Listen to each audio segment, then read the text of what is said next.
welcome back to Panisha Tutor. In this video, we are going to discuss the topic of transactional analysis. Transactional analysis जो है वो आपके paper 2 management के organisation behaviour unit में cover किया जाता है। ओपी के जितने भी टॉपिक्स हैं वो बेसिकली एम्प्लॉयज के बिहेवियर के साथ डील करते हैं कि कैसे हम अपने एम्प्लॉयज के बिहेवियर को अच्छे से समझ के उनका बेस्ट ऑफ बेस्ट यूज जो है अपने फेवर में कर सकते हैं, कैसे हम अपने एम्प्लॉयज की फीलिंग्स, एटीट्यूड्स, उनके बिलीव्स को ऑर्गेनाइजेशन के फेवर में जो है यूटिलाइज कर सकते हैं। और उसी में से एक टॉपिक है ट्रांजैक्शनल एनालिसिस, जो आपकी ये मदद करता है कि आप उनके बिहेवियर के पैटर्न को कैसे समझ सकते हैं।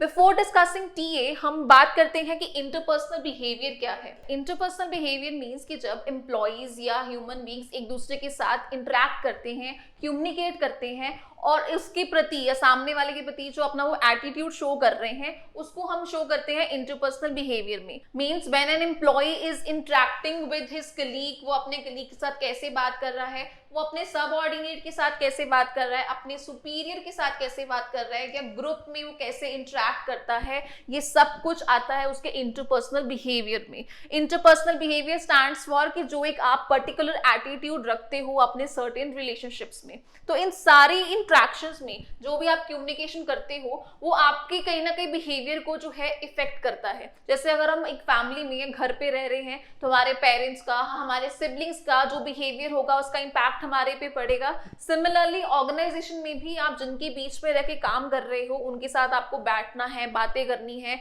उनके काम करने का तरीका जो है वो आपके काम करने के या आपके बिहेवियर को भी इफेक्ट करेगा। और उस इफेक्ट को, उस बिहेवियर को समझने के लिए हमारे पास एक टेक्निक है जिसको बोलते हैं ट्रांजैक्शनल एनालिसिस। ट्रांजैक्शनल एनालिसिस की शॉर्ट फॉर्म है टीए।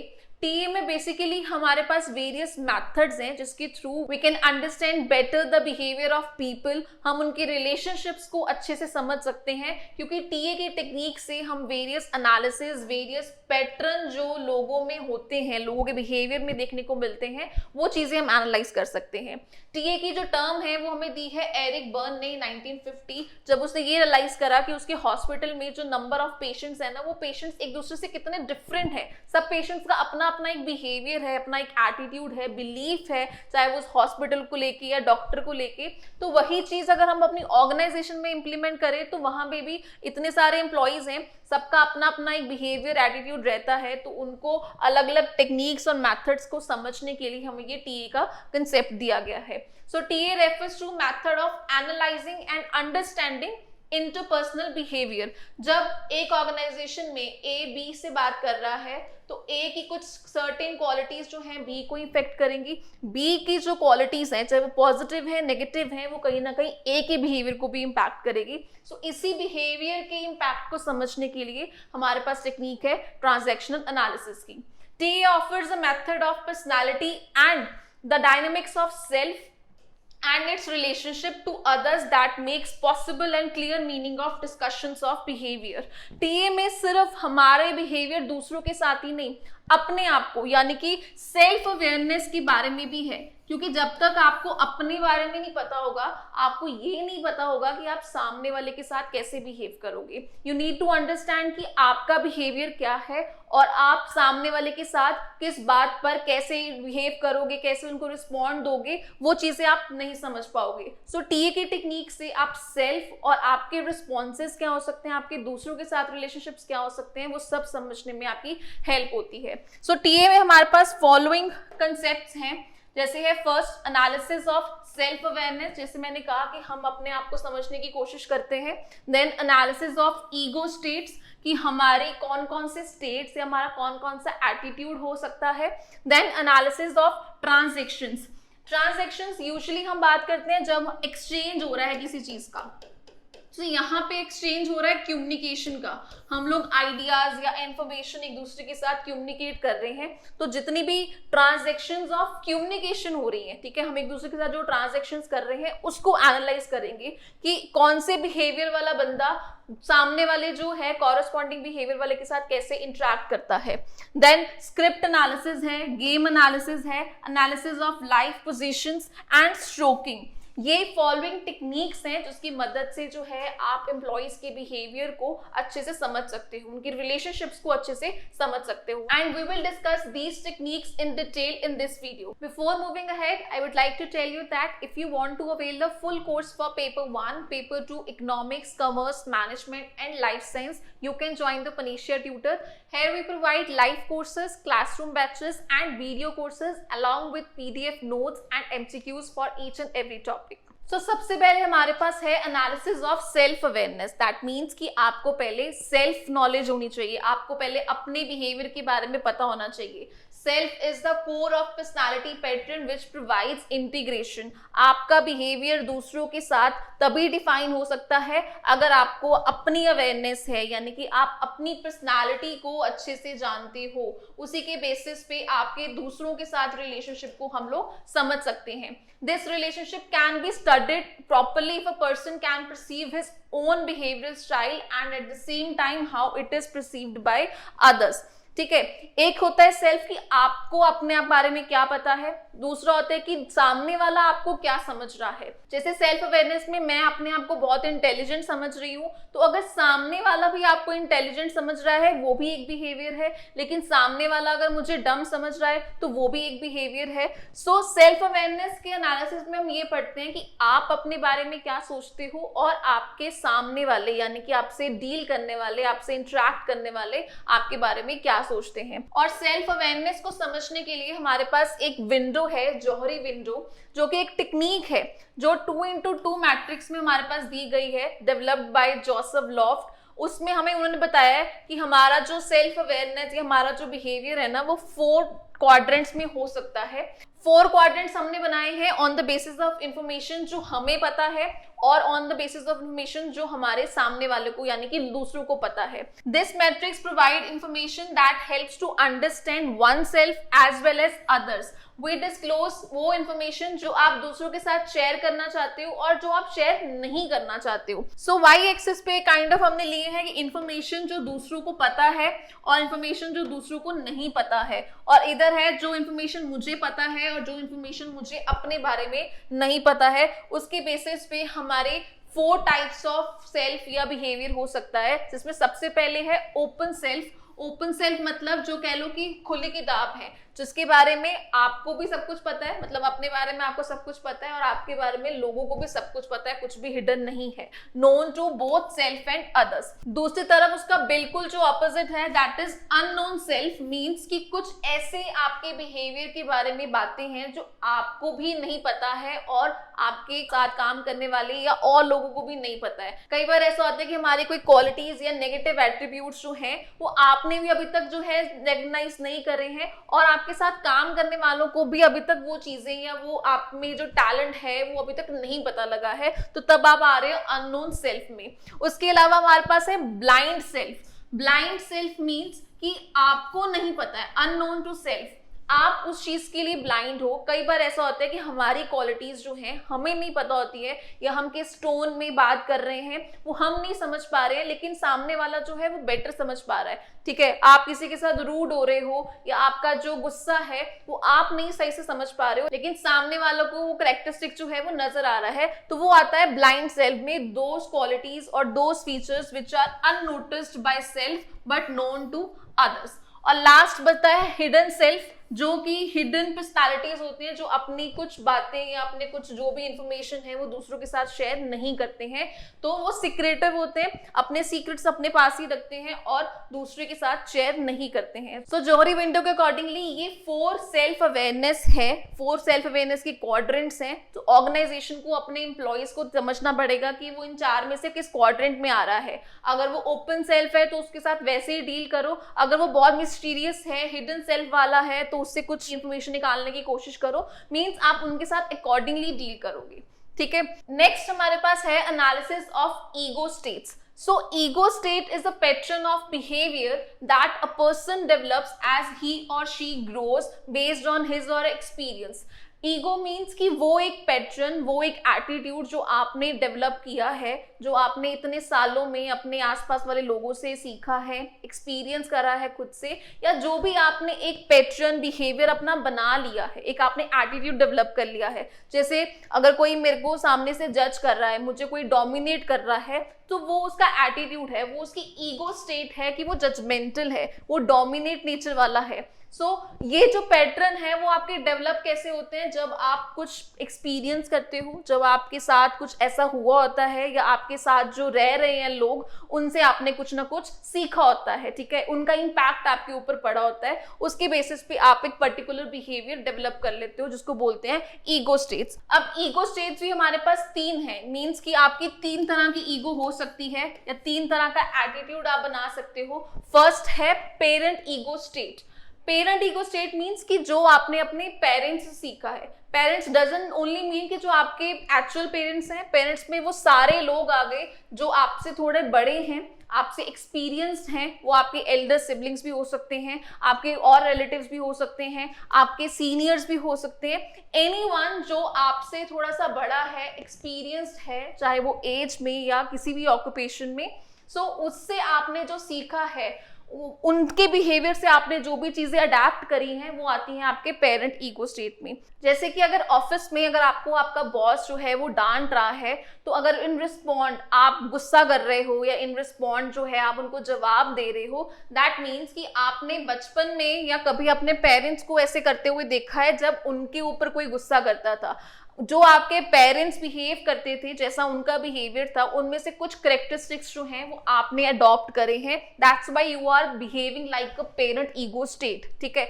और जब आप अपने बिहेवियर, अपनी रैशनैलिटी या अपने किसी कह लो कि मैच्योरिटी लेवल से बिहेव करते हो, जब आप खुद से सोच समझ के बात करते हो, बिहेवियर करते हो, और ना ही ब्लाइंडली किसी को फॉलो करते हो। पेरेंट ईगो में हमने अपने पेरेंट्स को काइंड ऑफ ब्लाइंडली फॉलो किया कि हमारे पेरेंट्स ऐसा करते थे, मेरा भाई ऐसा करता था, तो मैं भी ऐसा ही करूंगा। लेकिन एडल्ट ईगो स्टेट क्या है? जब आप खुद से रैशनली सोचते हो कि क्या सही है, क्या गलत है, मुझे ऐसे बिहेव करना है, वो आता है एडल्ट ईगो स्टेट में, जो कि आपके मैच्योरिटी लेवल के साथ रिलेटेड है। जब एक ऑर्गेनाइजेशन में एम्प्लॉयज और एम्प्लॉयर्स एक दूसरे के साथ मैच्योरिटी डील करते हैं और अपने बिहेवियर को किसी से इम्पैक्ट नहीं होने देते हैं, वो आते हैं एडल्ट ईगो स्टेट में। और लास्ट है चाइल्ड ईगो स्टेट, मीन्स जो बच्चों वाला बिहेवियर है, ठीक है। अगर कई बार आप ऐसा है कि जैसी चीजें आप बचपन में करते थे, आप अभी ऑर्गेनाइजेशन में भी अगर वैसा ही बिहेवियर करते हो, तब आपको बोला जाता है कि आप में कौन सी ईगो है? Child ego state. जैसे बचपन में अगर कोई गलती हो जाती थी तो हम लोग हंसते थे, तो आप ऑर्गेनाइजेशन में भी सेम पैटर्न जो है वो फॉलो कर रहे हो। अगर आपसे कोई गलती हो जाती है तो आप वहां से हंस के दिखा देते हो, तो मतलब आप बच्चों जैसी हरकतें कर रहे हो, तो आपकी ईगो स्टेट क्या है? Child ego state. तो नॉर्मली हम कह रहे हैं कि ह्यूमंस का इन 3 ईगो स्टेट में से कोई एक बिहेवियर हो सकता है, या वो बड़ों जैसा बिहेव कर सकता है, या वो बच्चों जैसा बिहेव कर सकता है, या वो अपनी उम्र का यानी मैच्योरिटी जिस उम्र में जितनी होनी चाहिए थी वैसे अगर बिहेव कर रहा है तो एडल्ट ईगो की तरह बिहेव कर रहा है। इस 3 तरह की ट्रांजैक्शंस हो सकती हैं। तो इन 3 तरह की ट्रांजैक्शंस को आगे हमने फर्दर डिवाइड किया है कॉम्प्लीमेंट्री, क्रॉस्ड और अल्टीरियर ट्रांजैक्शंस में। तो सबसे पहले हम बात करते हैं complementary transactions. Complementary transactions means कि जब जो सेंडर है यानी कि जो कम्युनिकेट कर रहा है और जिससे कम्युनिकेट कर रहा है रिसीवर, वो दोनों सेम चीजें जो है अज्यूम कर रहे हैं। अगर सेंडर ने अज्यूम करा है कि वो एक एडल्ट टू एडल्ट ट्रांजैक्शन कर रहा है, मैच्योरिटी लेवल पे ट्रांजैक्शन कर रहा है, तो रिसीवर ने भी सेम ही अज्यूम करा है। अगर उसने सोचा है कि हम बच्चों वाली ट्रांजैक्शन कर रहे हैं या बच्चों वाली बातें कर रहे हैं, तो इसने भी यही सोचा है कि हम लोग बच्चों वाली बातें कर रहे हैं। तो जब ऐसी ट्रांजैक्शंस होती हैं उसको बोलते हैं कॉम्प्लीमेंट्री ट्रांजैक्शन। जरूरी नहीं है कि सेम लेवल पे होना चाहिए। अगर एक एम्प्लॉयर अपने एम्प्लॉय के साथ एज अ पेरेंट कुछ बात डिस्कस कर रहा है, तो एम्प्लॉय भी यही समझ रहा है कि उसको उसके पेरेंट की तरह समझाया जा रहा है। तो जब आप सेम चीजें अज्यूम करते हो उसको बोलते हैं कॉम्प्लीमेंट्री ट्रांजैक्शन। और क्रॉस इसका ऑपोजिट हो गया कि जब आप ऑपोजिट अज्यूम करते हो कि अगर एक एम्प्लॉयर अपने आप को उसका पेरेंट समझ के समझा रहा है, लेकिन जो एम्प्लॉय है वो ये समझ रहा है कि उसके साथ एडल्ट टू एडल्ट या सेम लेवल की इंटरेक्शन हो रही है, तो यहाँ पे जो है उनका जो अजम्पशन है या उनके जो बात करने का ईगो स्टेट है वो मैच नहीं कर रहा है, वो क्रॉस कर रहा है। तो इसलिए उसको बोलते हैं क्रॉस ट्रांजैक्शन। एंड डेफिनेटली ये ट्रांजैक्शंस जो हैं इन ट्रांजैक्शन से कॉम्प्लिकेटेड होंगी, बिकॉज यहाँ पे जो मैं मैं समझाना चाह रही हूँ सामने वाला भी वही समझ रहा है, लेकिन क्रॉस ट्रांजैक्शन में जो है हमारे व्यू पॉइंट जो है वो क्रॉस कर रहे हैं, क्लैश कर रहे हैं, जो कि एक ही कह लो कि रूट से होके नहीं जा रहे हैं, इसीलिए हमारी बात या उसकी बात हमें समझ में नहीं आएगी। तो ये थोड़े से कॉम्प्लिकेटेड होते हैं और सबसे ज्यादा कॉम्प्लिकेटेड होते हैं अल्टीरियर ट्रांजैक्शंस, क्योंकि इसमें क्या है कि आप एट ए टाइम दो ईगो स्टेट्स की तरह बिहेव करते हो। आप प्रिटेंड कर रहे हो कि आप एडल्ट हो, मैच्योर हो, लेकिन अंदर से जो है आप अपना चाइल्ड बिहेवियर जो है वो छुपा रहे हो, या आप प्रिटेंड कर रहे हो कि आप पेरेंट की तरह बिहेव कर रहे हो, बट साथ के साथ आप मैच्योरिटी के साथ उसको कह लो कि झूठ बोल रहे हो या उसको मैनिपुलेट करने की कोशिश कर रहे हो। यानी कि आप एक टाइम पे दो ईगो स्टेट दिखा रहे हो, आप पेरेंट की तरह भी चाइल्ड से बात कर रहे हो और आप एडल्ट की तरह भी उसके साथ बात कर रहे हो। और ये सबसे ज्यादा कॉम्प्लिकेटेड ट्रांजैक्शंस होती हैं, बिकॉज इसमें हम यानी कि जो रिसीवर है वो समझ ही नहीं पाता है कि सामने वाला बंदा उसको किस स्टेट में समझाने की कोशिश कर रहा है, वो उसके फेवर में है या वो उसके पेरेंट की तरह उसको जज कर रहा है, उसको डांट रहा है, या वो उसके फ्रेंड की तरह बिहेव कर रहा है। वहां पे आपको क्लैरिटी नहीं रहती कि सामने वाले की पर्सनालिटी क्या है और वो किस तरह से आपके साथ कम्युनिकेट करने की कोशिश कर रहा है। तो अल्टीरियर ट्रांजैक्शंस जो हैं या अल्टीरियर कम्युनिकेशंस जो होती है वो सबसे ज्यादा डिफिकल्ट होती है समझना, और अगर उससे कुछ इश्यू हो जाए तो उसको सॉल्व करना भी उतना ही डिफिकल्ट रहता है। नेक्स्ट है हमारे पास एनालिसिस ऑफ लाइफ पोजीशन। सबसे पहले लाइफ पोजीशन क्या है? लाइफ पोजीशन एक ऐसी कह लो स्टेट है या ऐसा एक स्टेट ऑफ माइंड है जो हमारे माइंड में रह जाता है, एक ऐसा बिलीफ जो हमने अपने बचपन में कहीं ना कहीं एक्सपीरियंस करा है, कहीं ना कहीं देखा है, और उसके बेसिस पे हमारे माइंड में ना एक बात रह गई है, एक बात छप गई है, और उसी के बेसिस पे हम लोग अपनी बाकी की लाइफ जो है स्पेंड करते हैं। जैसे कि बचपन में अगर मेरे पेरेंट्स जो हैं वो मुझे बहुत डोमिनेट करके रखते थे, मुझे कहीं बाहर नहीं जाने दे रहे हैं, मुझे बहुत रिस्ट्रिक्ट करके रखते हैं, तो कहीं ना कहीं जो बच्चा है वो अंडर कॉन्फिडेंट रह जाता है। ठीक है, तो होल लाइफ जो है वो अंडर कॉन्फिडेंट जो है वो फील करता है, चाहे वो किसी भी ऑर्गेनाइजेशन में चला जाए। और वही अगर उसके पेरेंट्स जो हैं वो उसको थोड़ी फ्रीडम देते हैं, उनको डिसीजंस लेने की पावर देते हैं, या उसकी जो सिबलिंग्स हैं वो उसको अगर उसको टीज नहीं करते हैं तो उनमें कॉन्फिडेंस या उसका जो नेचर है वो एक्सट्रोवर्ट हो सकता है। सो जो बिलीव्स या जो लाइफ पोजीशंस आप अपने बचपन में या अर्ली चाइल्डहुड में एक एक्सपीरियंस कर लेते हो और वो टिल द एंड आपके साथ रहती हैं, उसको हम बोलते हैं लाइफ पोजीशंस। जो आपके बिलीव्स जो हैं आपके बचपन के बिहेवियर डिसीजंस से या जस्टिफाई हो रहे हैं कि आपके साथ ये कोई इंसिडेंट हुआ था, दैट्स वाई आप ऐसा बिहेव कर रहे हो, आपको किसी ने धोखा दिया था, दैट्स वाई आप स्केप्टिकल रहते हो, आप किसी पे जल्दी विश्वास नहीं करते हो। सो इस तरह की जो चीजें आपके माइंड में रह जाती हैं वो कहीं ना कहीं आपके बिहेवियर को इफेक्ट करती हैं। इसीलिए उन लाइफ पोजीशंस को समझना भी जरूरी है, तभी आप समझ सकते हो एम्प्लॉइज के फर्दर बिहेवियर का। लाइफ पोजीशन में यूजुअली हम कहते हैं कि हर कोई ओके और नॉट ओके में अपने आप को देखता है या सामने वाले को देखता है। ओके का मीन्स कि आप पॉजिटिव फील कर रहे हो और अच्छा फील कर रहे हो, और नॉट ओके का मीन्स कि आप सामने वाले को या खुद को एक्सेप्ट नहीं कर रहे हो। ठीक है, तो ओके और नॉट ओके में हम अपनी लाइफ पोजीशंस को कैटेगराइज करते हैं। जैसे कि अगर कोई कह रहा है that I am okay and you are okay, तो ये सबसे ज्यादा पॉजिटिव रहने वाले पर्सन होंगे, बिकॉज वो अपने लिए भी कॉन्फिडेंट हैं और वो सामने वाले के लिए भी कॉन्फिडेंट हैं, उनको अपने पे भी ट्रस्ट है और सामने वाले पे भी ट्रस्ट है। सो ऐसी होती हैं पॉजिटिव पर्सनालिटीज जो एक हेल्दी पोजीशन अपनी लाइफ में लेके चलते हैं। दूसरी तरफ जो कह रहे हैं कि I am not okay and you are not okay, तो जिनको ना ही अपने पे विश्वास है ना ही सामने वाले पे विश्वास है, ठीक है, वो अपने आप को भी लेस वर्दी फील करते हैं, अंडर कॉन्फिडेंट रहते हैं, उनको सामने वाले पे भी विश्वास नहीं रहता है, तो वो इस कैटेगरी में आते हैं। If I am saying that I am not okay and you are okay, ठीक है, तो ये होते हैं जो नेगेटिव, अपने लिए इतना नेगेटिव है, अपनी जो वर्थ है अंडर समझते हैं, हमेशा डिप्रेस्ड रहते हैं, रोते रहते हैं, और सामने वाले को ये बोलते रहते हैं कि तुम तो बहुत अच्छे हो, तुम्हारा काम बहुत अच्छा चल रहा है, मेरे में ही कमी है या मेरे में ही टैलेंट नहीं है। तो उस तरह के लोगों को हम यहाँ पे रखते हैं आई एम नॉट ओके और यू आर ओके में। एंड लास्ट है that I am okay and you are not okay. ये थोड़े से मीन या ओवर कॉन्फिडेंट होते हैं, जिनको अपने आप पे तो ट्रस्ट है लेकिन वो दूसरे को छोटा दिखाने की कोशिश करते हैं। एरोगेंट नेचर के होते हैं जो एक दूसरे को या सामने वाले को नीचा गिराने की कोशिश करते हैं। तो इस तरह से ओके और नॉट ओके के बेसिस पे हम अपनी पर्सनालिटीज को डिफाइन कर सकते हैं कि आप इसमें से पॉजिटिव पर्सनालिटी में हो या नेगेटिव पर्सनालिटी में हो, या डिप्रेस्ड रहते हो या हमेशा ओवर कॉन्फिडेंट या एरोगेंट रहते हो, तो उसके बेसिस पे हम लोग डिफाइन कर सकते हैं। नेक्स्ट है हमारे पास script analysis. Script analysis means जैसे प्ले में एक स्क्रिप्ट होती है, तो शेक्सपियर कहते हैं कि हम अपनी रियल लाइफ में भी हमेशा कोई ना कोई प्ले कर रहे होते हैं और उस प्ले में हम एवरी टाइम कोई ना कोई रोल प्ले कर रहे होते हैं। सो ऐसे ऑर्गेनाइजेशन में भी या रियल लाइफ में भी हमारे डिफरेंट रोल्स होते हैं, स्क्रिप्ट होती है, उस स्क्रिप्ट के अकॉर्डिंगली हम अपने रोल्स प्ले करते हैं।